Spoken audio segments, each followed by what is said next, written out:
3부 두 번째, 귀를 통해 새롭게 읽는 한여름밤의 꿈. 1. 들어가며. 한여름밤의 꿈은 셰익스피어 최초의 성숙하며 위대한 희극으로 시비야, 조실대로와 더불어 가장 빼어난 세 편의 낭만 희극 중 첫 번째 작품이다. 1970년 피터 브룩의 주도하에 영국 로얄 셰익스피어 극단에서 제작한 한여름밤의 꿈 공연은 20세기에 가장 영향력 있는 셰익스피어 공연 중 하나로 오늘날까지 상당한 주목을 받고 있다. 이 글은 아테네와 숲을 중심으로 등장인물들이 펼쳐 보이는 바보 쇼와 극중 배우들의 조야한 극중극을 살펴보고 이를 지켜보는 관객의 역할에 대해 조명해 봄으로써 셰익스피어의 연극과 인간 이해에 대한 비전의 핵심에 도달하고자 한다. 아테네와 숲. 이 극의 주제는 사랑과 결혼이다. 이 극은 젊은 아테네 연인들의 엇갈린 구애를 통해 실수와 혼돈을 극화한다. 이 작업은 도시 아테네와 이곳에서 떨어진 숲, 두 장소에 걸쳐서 일어난다. 이 극의 대부분의 행위는 어둠이 드리운 아테네 외곽의 숲에서 일어나고 이 숲은 주요 거주자들인 요정들의 활동 무대로 설정된다. 극의 행위는 달빛 속에 푹 담겨진 가운데 꿈꾸는 듯한 분위기 속에서 마술적 요소와 즐거운 서정성, 유동성과 가변성을 부각한다. 그러나 이 극이 숲을 통해 담아내고 있는 것은 서정적인 도피적 환상 이상의 어떤 것이다.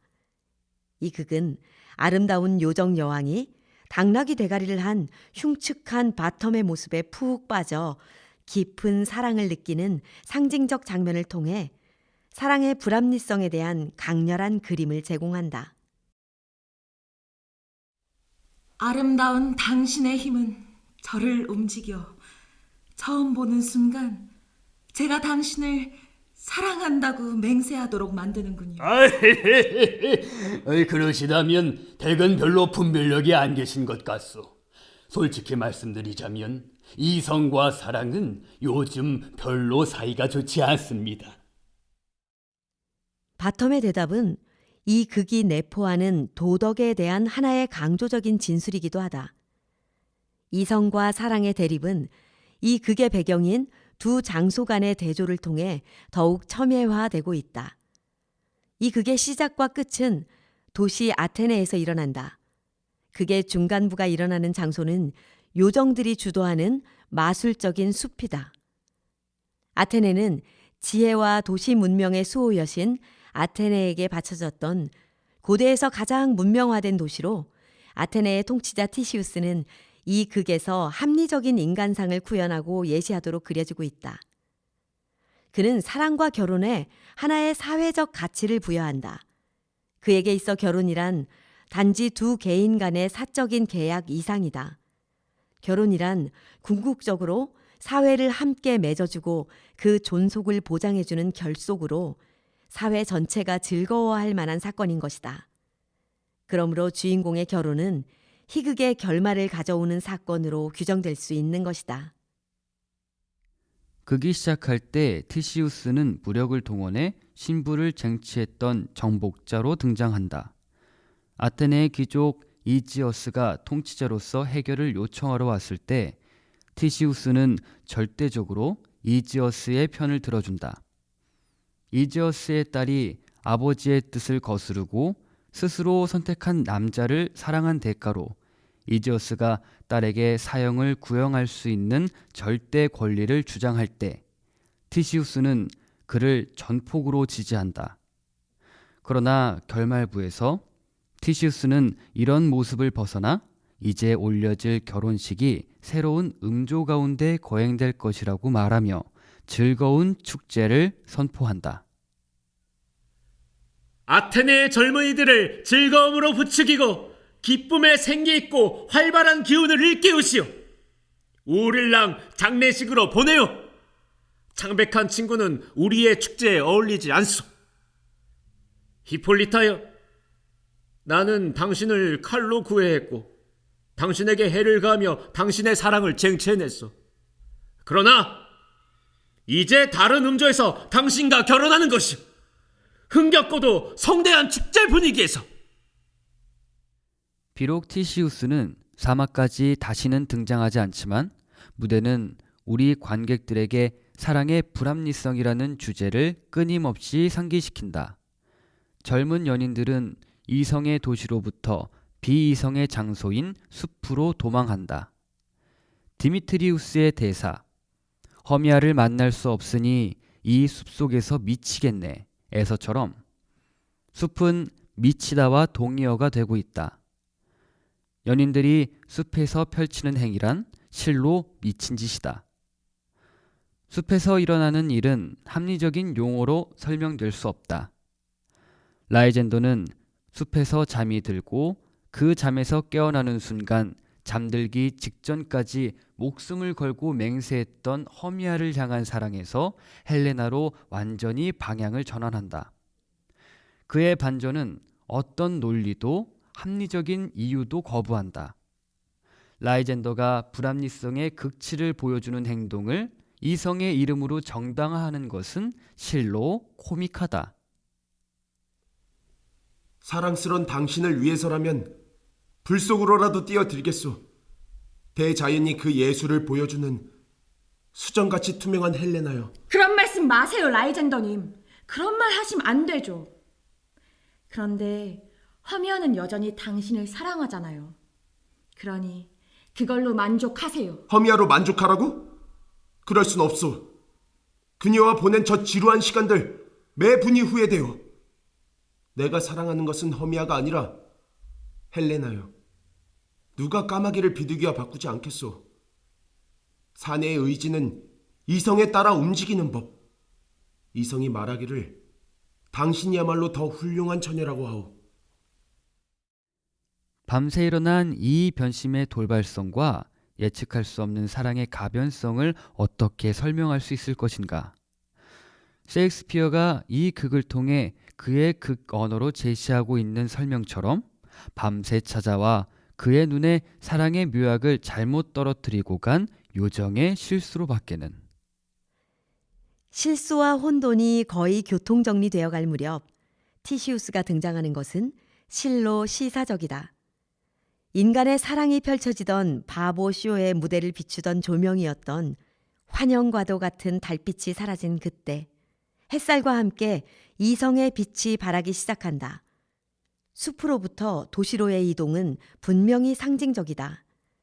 여러 쌍의 결혼은 이 극의 결말에 하나의 기쁜 축제적 의미를 부여하는 동시에 개인적 욕망과 사회적인 법 간의 갈등, 즉 허미아와 라이젠더를 아테네 밖으로 내몰았던 그 사건이 해결된 그때 사랑의 힘이 사회의 공동선을 지향하고 있음을 지시해준다. 그러나 연인들이 아테네에서 숲으로 도주한 것을 반드시 불합리성의 도가니로 투신한 거라고 해석할 필요는 없다. 그것은 오히려 자연이 주는 자유로의 도주라 하겠다. 숲이란 퍽의 말처럼 모든 갑돌이가 그의 갑순이를 얻게 되는 곳으로서 자유의 장소인 동시에 비조직화된 무대를 통과해 마침내 증대된 안정 속으로의 인도를 재주창하는 곳이기도 하다. 실로 숲은 냉정한 이성의 울타리를 넘어 상상적인 통찰력과 진리를 제공하는 하나의 풍요로운 상징적 장소로도 기능한다. 이 장소에 대한 이해는 그 속에 거주하는 요정들에 대한 이해를 요구한다. 2. 요정들. 요정들은 셰익스피어에게 있어 어떤 인간적 진리를 탐색하는 하나의 유용한 픽션이다. 맥베스의 마녀들과 리어 왕의 제신들이 인간의 운명과 길에 대한 생각을 상징적으로 드러내려는 표현이듯 이 극에서 요정은 사랑과 자연에 관한 생각의 상징적 표현이다. 이 극의 에필로그에서 퍽은 관객에게 직접 분명하게 말한다. 요정을 문자 그대로 받아들일 필요가 없음을. 우리 그림자 같은 존재들이 거슬렸다면, 다만 이렇게 생각하신다면 만사 오케이입니다. 이 환영들이 나타난 동안 여러분은 여기서 잠깐 졸으셨다고요. 그리고 이 허약하고 부질없는 주제는 그저 한낱꿈밖에 내놓지 못할 뿐이니 신사 여러분들이여 부디 꾸짖지 마시와요. 이 환영들이야말로 사랑과 이성의 관계에 대한 강력한 통찰을 가능케 하는 상상적인 장치인 만큼 진지하게 받아들일 만한 것이기도 하다. 요정들이 거하는 달빛으로 물든 숲은 햇빛 비치는 이성의 도시와 연관 지워진다. 요정왕 오베론과 요정 여왕 티타니아 간의 싸움은 티시우스와 히폴리타가 성취한 조화로운 화음과 대조되는 동시에 젊은 연인들의 격렬한 다툼과는 평행 지워진다. 오베론과 티타니아 간의 불화는 이 극의 서두에서 허미아와 그녀의 아버지 사이에 보이는 사회적 불협화음보다 훨씬 심각한 우주적인 불협화음으로 자연 자체의 커다란 동요를 초래하고 있다. 이막 1장에서 시적인 표현이 넘치는 티타니아의 위대한 스피치가 보여주는 사상과 심상은 우주적인 불협화음을 예고한다. 티타니아는 그들의 불화가 춤을 망가뜨렸다고 말한다. 그 결과 자연의 생식력은 황폐한 불모성으로 바뀌었고 계절의 질서와 자연의 리듬은 교란되었다. 그러니 소가 쟁기를 끌어도 헛일, 농부의 땀은 소용없이 파란 옥수수는 수염이 나기도 전에 썩어버렸지요. 물이 찬 들판에는 가축우리가 텅 빈 채 가축 시체로 까마귀들만 배가 불러요. 9 남자가 추는 모리스 춤판도 진창 속에 묻혀버리고 사람들의 발길이 끊겨버린 무성한 풀밭 속의 교묘한 미로들은 알아볼 수가 없어요. 사람들에겐 겨울의 즐거움이 없어지고 찬가도 복된 캐롤도 없는 밤이 계속될 뿐. 우리가 보게 되는 것은 온통 뒤바뀐 계절. 진홍색 장미꽃의 싱싱한 무릎 위에 허연 백발을 한 서리가 내리고 동장군의 차가운 대머리 위에 조롱하듯 향기로운 여름날의 꽃봉오리가 화환처럼 장식되는군요. 봄, 여름, 수학의 가을, 성난 겨울이 입어왔던 옷들을 바꿔 입으니 세상은 혼미해지고 이 혼란은 갈수록 더해가니 이제 무엇이 무엇인지 구별을 할 수가 없게 됐어요. 이 화근은 바로 우리의 언쟁에서 비롯했고 우리의 불화가 바로 원인이지요. 이 극은 전반적인 심상과 배경을 통해 오베론과 티타니아를 자연의 버전이자 풍요의 신으로 그려내고 있다.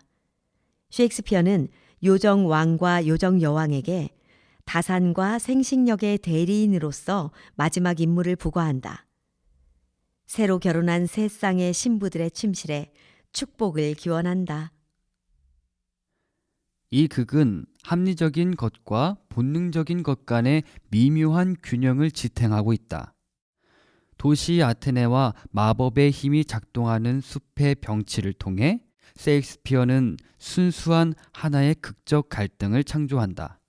젊은 연인들과 바텀은 숲에서 특별한 경험을 했고 이 경험은 전적으로 요정들의 적극적인 개입으로 제공된 선물이었다.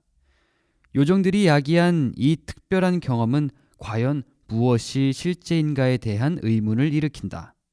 사막 1장에서 잠에서 깨어나는 연인들의 대사는 이 불확실성에 대한 탁월한 표현을 제공한다.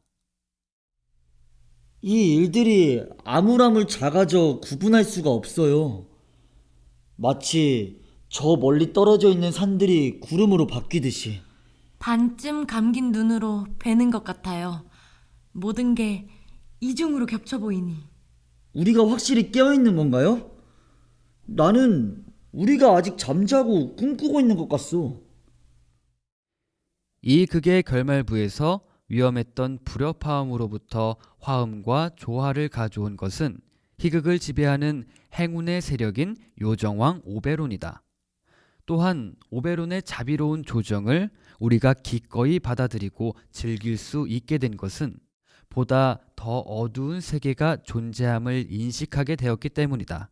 그 세계는 밤의 세계인 것이다. 굶주린 사자가 포효하고 늑대가 으르렁대며 지치게 하는 고된 일과가 끝난 후 고난동부가 코고는 밤. 밤새 수리부엉이가 큰 소리로 울어대는 가운데 비탄 속에 누운 병상의 환자가 수의를 떠올리는, 모든 무덤은 아가리를 잔뜩 벌려 공동묘지길로 유령들을 토해내는. 이렇게 셰익스피어의 희극이 제공하는 긍정이란 비희극적인 우주라는 대안을 분명히 인식시킴으로써 힘을 얻고 있다. 2. 등장인물들과 바보 쇼. 이 극의 인물들은 독자적인 개성이나 성격을 보여주지 않는다. 주제가 사랑인 이 극에서 4명의 연인들은 얼마든지 서로 자리 바뀜이 가능하다. 셰익스피어는 이 구별의 무산을 강조적으로 극화하는 것처럼 보인다. 셰익스피어의 이러한 시도가 의도적인 것이라면 그것이 궁극적으로 어떤 효과를 성취하고 있는지 살펴보기로 한다. 이 극에 등장하는 인물 계층은 크게 4가지로 분류될 수 있다. 첫째, 초자연적인 존재인 요정들. 둘째, 아테네의 최고 통치자인 공작과 히폴리타 부부. 셋째, 아테네의 귀족 이지우스를 비롯하여 그의 딸 허미아와 친구 헬레나, 아테네의 귀족 청년 라이센더와 드미트리우스. 넷째, 아테네의 노동계층인 길드의 직공들. 이들 중 초자연적 존재인 첫째 그룹은 이 극에 등장하는 모든 인물의 행위를 지켜보는 관객이 된다.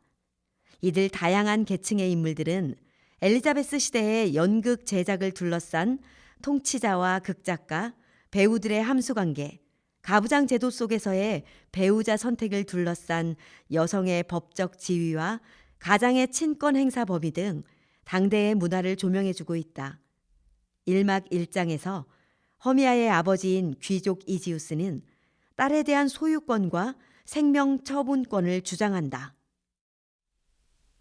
나는 오랜 아테네의 법의 특권을 빌어 주장하는 바인데 걔는 내 것이니 그 아이의 처분권도 내게 있어. 이 경우에 즉각 시행할 수 있도록 마련되어 있는 우리의 법에 입각해서 그 아이는 이 신사에게 시집 가든가 아니면 사형이요. 아테네의 공작 티시우스는 이러한 이지어스의 주장이 옳음을 확인해준다. 예쁜 처녀야, 말 들으렴. 너에게 네 아버지는 신과 같은 존재였다. 그분이 너의 아름다움을 지으신 분이지, 그래? 그분에 대해 너는 한낱 그분이 찍어놓은 밀랍 형상에 불과해. 그 형상을 빚던가 뭉개버리는 것은 그분의 손에 달린 거란다. 셰익스피어는 이 주장의 불합리성을 극화해줌으로써 아테네의 법이 새로운 세대의 현실적인 욕구에 적용되기엔 이미 낡았음을 웅변하고 있다. 과거로부터 내려오던 아버지의 권리가 이제 다시 검증받기 위해 심판대에 올려지고 있다. 이 희극은 이지어스의 딸 허미아가 공작의 공식적인 승인을 얻어 자신이 사랑하는 남자 라이젠더와 결혼함으로써 해피엔딩으로 끝난다. 경직된 법과 제도를 뛰어넘은 이 승리는 진정한 사랑의 성취를 위해 결코 순탄치 않은 경로를 통과한 여주인공 허미아의 사랑의 힘이기도 하다. 이렇게 셰익스피어는 16세기 영국 엘리자베스 시대 가부장제 아래서 여성의 재산 상속권은 물론 배우자 선택권과 생사 여탈권까지 전적으로 아버지에게 위임되었던 법적 제도의 모순과 불합리성을 낭만 희극의 형태를 도입하여 희화화하고 있다. 한여름밤의 꿈의 극중 연출가이기도 한 요정왕 오베론과 그의 조수인 요정 퍽은 무대 양쪽 끝에 서서 팔짱을 낀 채 인간들이 펼치는 일련의 행위를 지켜본다. 초자연적 존재들의 눈에 비친 인간의 행위는 실로 우스꽝스럽기 그지없는 바보쇼이자 재미있는 구경거리이다. 퍽은 이 쇼를 함께 구경하자고 오베론에게 제안하며 이렇게 말한다. 내가 잘못 알아보고 실수를 저질렀던 저 젊은 친구는 연인의 급여를 애원한다고 난리가 났네요. 우리 저들의 바보스러운 행진이나 구경할까요? 주인님, 이 인간이란 친구들은 얼마나 기가 막힌 바보들인지요. 인간은 이 무대에 끊임없이 들락날락하며 바보들의 행진을 계속해간다. 여기서 퍽의 대사는 셰익스피어의 위대한 비극 리어 왕의 주인공 리어의 고백을 연상시키기도 한다. 우리가 태어날 때 우는 것은 이 커다란 바보들의 무대에 오게 된 것이 서러워서야. 티시우스 공작은 아테네의 최고 통치자다. 이 극의 오막에서 극중국 피라무스와 시스비를 관람하며 극중 관객들이 조롱과 야유를 퍼부을 때 티시우스는 말한다. 가장 빼어난 최상의 연극일지라도 그림자에 지나지 않는 것. 우리가 상상력으로 보충해준다면 가장 형편없는 연극이라도 별로 나쁘지 않을 것이요. 관대한 통치자의 큰 아량을 보여주는 이 코멘트는 연극과 인생에 대한 셰익스피어의 통찰을 실어주고 있으며 나아가 영원히 불완전한 연극을 닮은 인생에 대한 신의 조망을 제시해 주기도 한다. 1970년 피터부르크의 공연에서 티시우스와 오베론 역에 같은 배우를 기용한 것은 통찰력 있다. 이 시도는 이후 아드리안 노블의 공연을 위시한 이 극의 주요 공연에서 채택되고 있다. 한여름밤의 꿈의 극중극인 피라무스와 시스비의 주인공 피라무스 역을 맡은 직조공 바텀은 장인들 무리에서 가장 생동적인 인물이다. 그는 이 극을 구성하는 모든 존재의 층을 통과하는 인물로 이름 그대로 존재의 토대와 기초가 되어주는 역할을 담당한다. 느닷없이 요정 여왕의 연인이 되어 그녀의 침실로 끌려가는 예기치 않은 상황에서도 바텀은 특유의 적응력을 발휘하며 탁월한 임기응변으로 거침없이 대처한다. 어느 상황에서도 할 말을 가지고 있는 그는 또한 이 극에서 유일하게 각본에 없는 그 자신의 말로 관객이 던지는 질문에 즉흥적으로 대답해 큰 즐거움을 제공한다. 바텀을 포함한 아테네의 직공들은 공작의 결혼 피로연에 그들의 연극이 채택되기를 간절히 염원한다. 그것은 온종일 일에 벌 수 있는 하루 수당의 절반인 6펜스를 평생 받을 수 있는 기회를 의미하며 이것은 그들에게 꿈과 같은 대박이다. 그러나 리허설 때 피라무스 역을 맡은 바텀이 실종되자 이 꿈도 함께 실종된다. 아이고, 우리 이쁜 바텀. 이리하여 넌 평생 일당 6펜스의 수당을 날려버렸구나. 하루에 6펜스를 이렇게 날려버릴 수는 없어.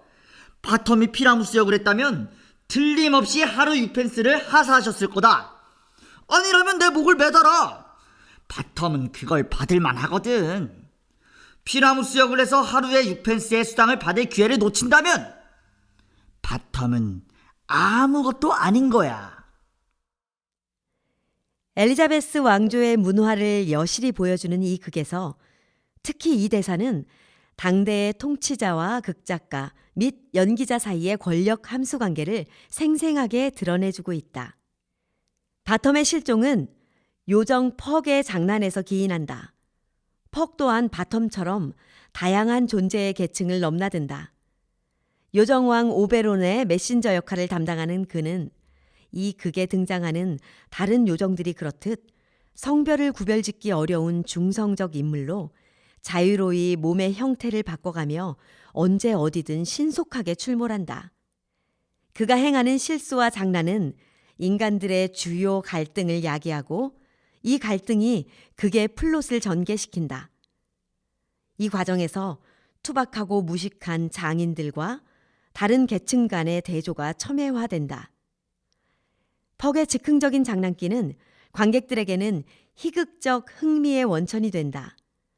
그의 우발적 실수나 장난에 의해 탄식하고 괴로워하는 무대 위 인간들의 모습은 리어 왕에 나오는 글로스터의 유명한 대사 장난꾸러기 소년들이 심심풀이로 파리를 때려잡듯 신은 인간을 죽인다의 희극적 버전이다.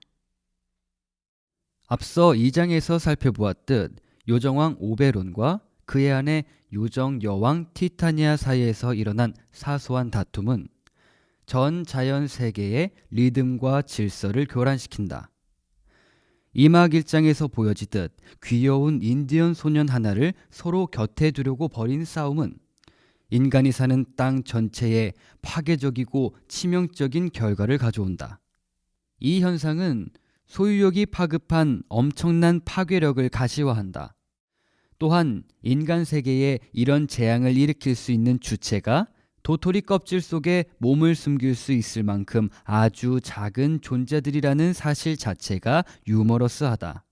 오베로는 그의 신복인 요정 퍽을 시켜 잠든 티타니아의 눈에 마력을 지닌 꽃즙을 바른다. 그녀가 잠에서 깨어나자마자 당나귀 모습을 한 바텀에게 한눈에 반해 푹 빠져있는 동안 그는 인디언 소년을 수중에 넣는다.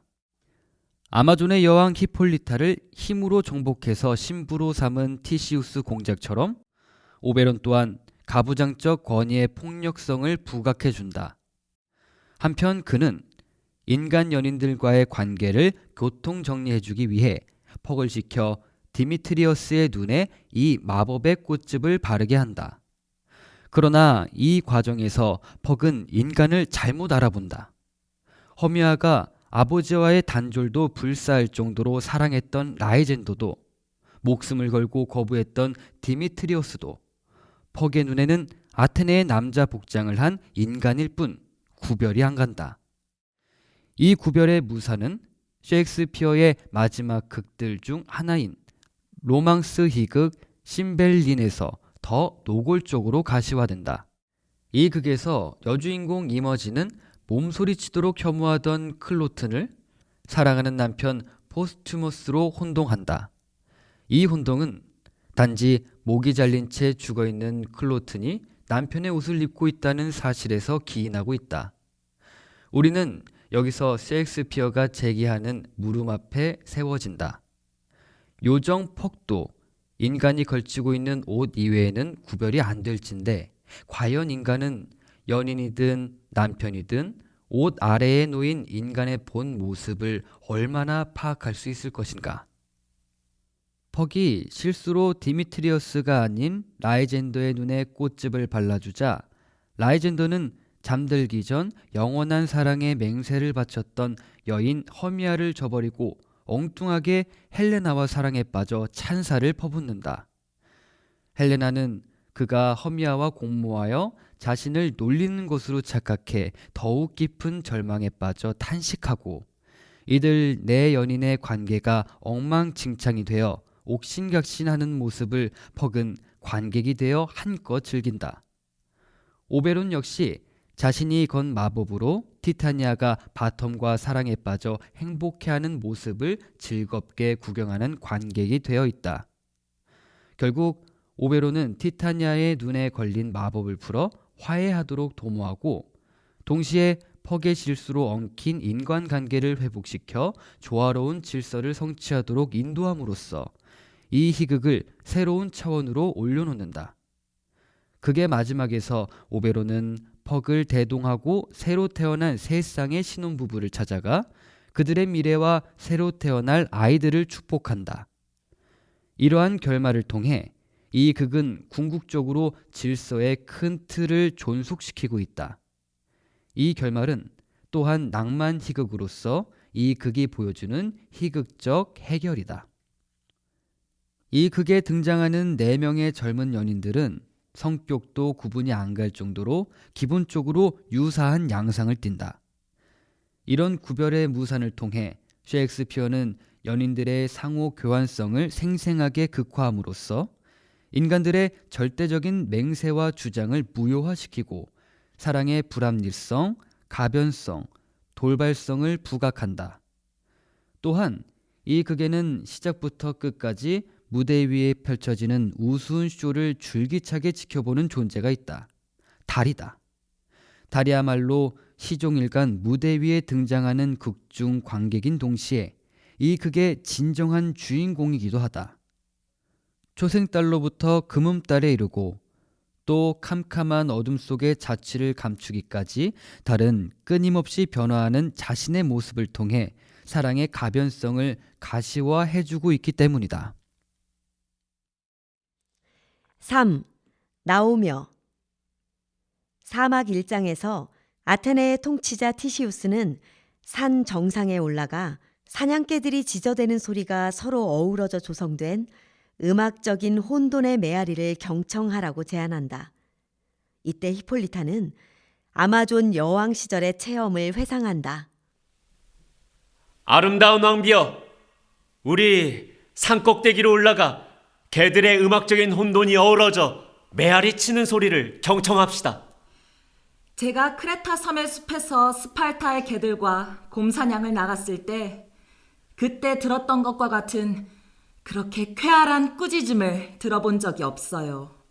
그것은 숲, 하늘, 시내들, 가까운 모든 지역이 온통 화답하는 하나의 외침.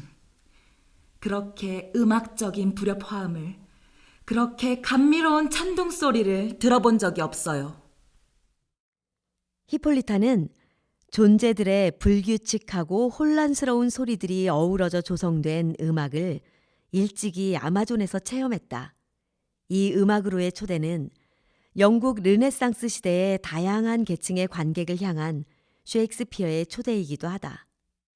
이 세계에 만연한 불협화음들로부터 어떻게 조화로운 화음을 성취할 것인가? 티시우스가 이 극의 마지막 서두에서 극중극이 시작하기 직전 극중 관객에게 던지는 이 질문은 시대를 망라한 모든 인간에게 던지는 셰익스피어의 질문이기도 하다. 인간 삶의 온갖 불화들로부터 화합의 감미로운 음악을 창조하는 것이야말로 이 세계를 살아가는 인간 모두에게 이 극이 부과하는 궁극적인 과제인 것이다. 오막의 극중극은 셰익스피어의 극장 이해를 가장 예리하게 형상화한다. 셰익스피어가 37편의 극에 걸쳐 거듭 보여주었던 근본적이며 극적인 문제들에 대한 그의 탐색이 이 장면에 압축되고 있음을 발견한다. 장인들이 올리는 연극 피라무스와 시스비를 지켜보는 무대 위의 관객들은 그들 자신이 저 우스운 배우들보다 더 나을 것이 없음을 못 본 채 배우들을 야유한다. 요정들이 무대 옆에서 묘한 웃음을 띤 채 철없는 관객의 모습을 지켜보고 있는 광경을 관객인 우리는 지켜본다. 이러한 동심원적인 구조의 대중극장 전체를 지켜보며 관객인 우리의 반응을 응시하는 또 다른 관객이 있다. 극작가 셰익스피어다. 객석에서 이것을 지켜보며 우리는 다음과 같은 깨달음으로 인도된다. 극장에 들어온 우리 관객은 극작가와 배우와 함께 극의 창조 과정에 동참하는 공동 참가자이다. 한 편의 연극을 성공적으로 이끌어갈 수 있는 것은 배우가 아니라 상상력으로 보충할 수 있는 관객이 되는 것임을 우리는 깨닫는다.